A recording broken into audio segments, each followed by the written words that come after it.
जब उसके पिता गुजरे थे तब वह बहुत छोटा था। तब से उसकी माँ ने उसे लोगों के घरों में साफ सफाई का काम करके ही पाला था। उसको पढ़ाना लिखाना, उसके खर्चे उठाना, बस इसी में रमा की जिंदगी गुजर गई थी। खुद भूखी रहकर भी रमा सचिन को किसी चीज की कमी नहीं आने देती थी। दरअसल उसके बेटे का नाम सचिन था। रमा नए नए कपड़े पहनने की व श्रृंगार करने की बहुत शौकीन थी, पर जब से उसके पति गुजरे तब से उसकी जिंदगी वीरान हो गई थी। अब उसका सब खत्म हो गया था, पर उसको अपने बेटे के लिए जीना था। तो उसने हिम्मत जुटाई कि जब मेरा बेटा बड़ा होगा तब वो मेरा सारा दुख दूर कर देगा और मेरा सहारा बनेगा। अब पति की मौत को कई साल गुजर गए, बेटा भी जवान हो गया था, उसकी पढ़ाई पूरी होने को है। अब रमा खुश होने लगी थी कि उसका बेटा अब नौकरी करने शहर जाएगा तो उसको भी अपने साथ रखेगा। आखिर वो दिन आ ही गया जब उसका बेटा शहर जाने वाला था। वो रो रही थी कि बेटा, मैं अकेली हो जाऊंगी, तुम्हारे बिना कैसे रहूंगी।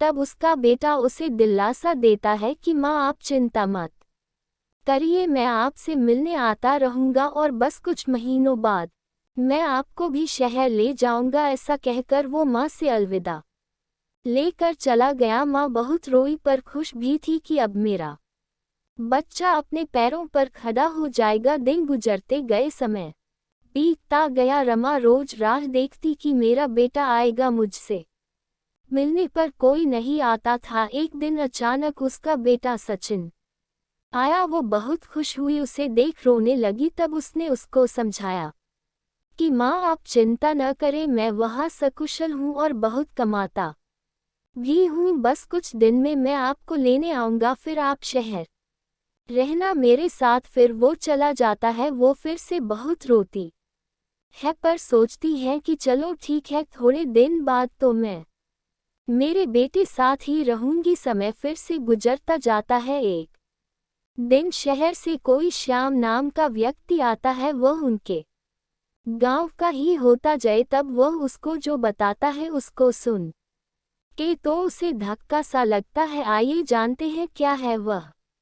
दरअसल वो व्यक्ति लड़के की मां को बताता है कि सचिन ने विवाह कर लिया है। मैंने सचिन को शहर में कई बार किसी स्त्री और एक बालक के साथ देखा है। वास्तव में बात यह होती है कि जब सचिन कुछ महीनों पहले घर आया था तब वो मां से मिलने नहीं बल्कि अपने कोर्ट मैरिज के लिए जरूरी कागजात लेने आया था, और उसकी मां के पास जो भी गहने थे वो सब लेकर चला गया था। वह सोचती है कि विवाह ही करना था तो मुझसे क्यों छुपाया। मैं मना थोड़ी करती, क्योंकि उसने अपने बेटे का विवाह अपने हाथों से करने के सपने देखे थे। ये सोचते सोचते रमा को धक्का सा लगता है। वो अपने इकलौते बेटे का धोखा सह नहीं पाती है और उसको दिल का दौरा पड़ जाता है। ये देख श्याम उसे जगाता है। काकी काकी, क्या हुआ, उठ, तू बोल क्यों नहीं रही है। काकी, काफी देर हो गई थी। रमा की सांसें थम चुकी थी, शरीर ठंडा पड़ चुका था। श्याम समझ गया था वो चल बसी है। अब उसने पूरे गांव में ये खबर पहुंचाई कि रमा काकी चल बसी है। सब गांव वाले इकट्ठे हो गए थे, परंतु अब उसका अंतिम क्रिया करने वाला यहाँ कोई नहीं था। तब सरपंच के घर से उसके बेटे को बताने के लिए उन्होंने वहां फोन करवाया जहां सचिन नौकरी करता था।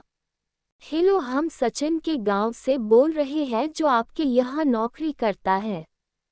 नहीं नहीं साहब, आपको गलतफहमी हुई है। सचिन तो 5 दिन पहले ही अपने बीवी बच्चे को लेके विदेश जा चुके हैं।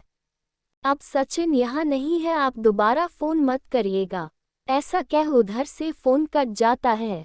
उधर ऐसा प्रतीत हो रहा था जैसे उसकी मां का मृत शरीर रो रहा हो, अपने बेटे को पुकार रहा हो, क्योंकि वो मरते वक्त अपने लाडले का चेहरा भी नहीं देख पाई थी।